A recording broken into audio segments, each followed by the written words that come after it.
আজ আমি সুজির উপমা বানিয়েছি।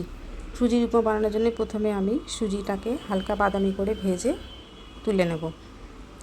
এবার আমি ওই কড়াইতে সাদা তেল দিয়ে নিলাম, সর্ষে ফোড়ন দিলাম আর কারি পাতা দিলাম, আর একটা পেঁয়াজ কেটে রেখেছিলাম কুচো করে, সেটাও দিয়ে দিলাম। আমি একটা আলু কেটে রেখেছিলাম ছোটো ছোটো টুকরো করে, সেটাও দিয়ে দিচ্ছি।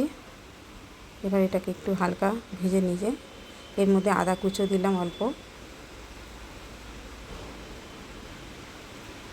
এবার আমি গাজর, বিনস আর ক্যাপসিকাম কেটে রেখেছি, ওইটাও দিয়ে দিলাম। সবজিগুলো খুব সুন্দরভাবে আমি নাড়াচাড়া করে মিশিয়ে নিচ্ছি। এর মধ্যে পরিমাণ মতো লবণ দিয়ে নিলাম। সবজিটা একটু ভালো করে নাড়াচাড়া করে নিচ্ছি। হলুদ দিয়ে নিচ্ছি, হলুদটা দিয়ে মিশিয়ে নিলাম। এবার কাঁচা লঙ্কা কেটে রেখেছিলাম দুটো, সেটাও দিয়ে দিলাম। সুজিটা এবার ছেড়ে দিচ্ছি। সুজিটা দিয়ে ভালো করে সবজির সঙ্গে মিশিয়ে নেব।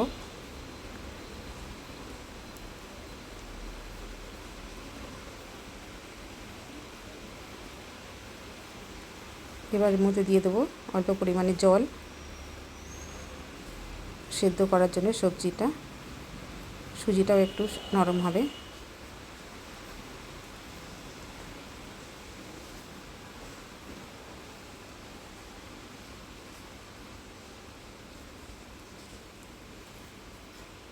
এটা সেদ্ধ হয়ে এসছে।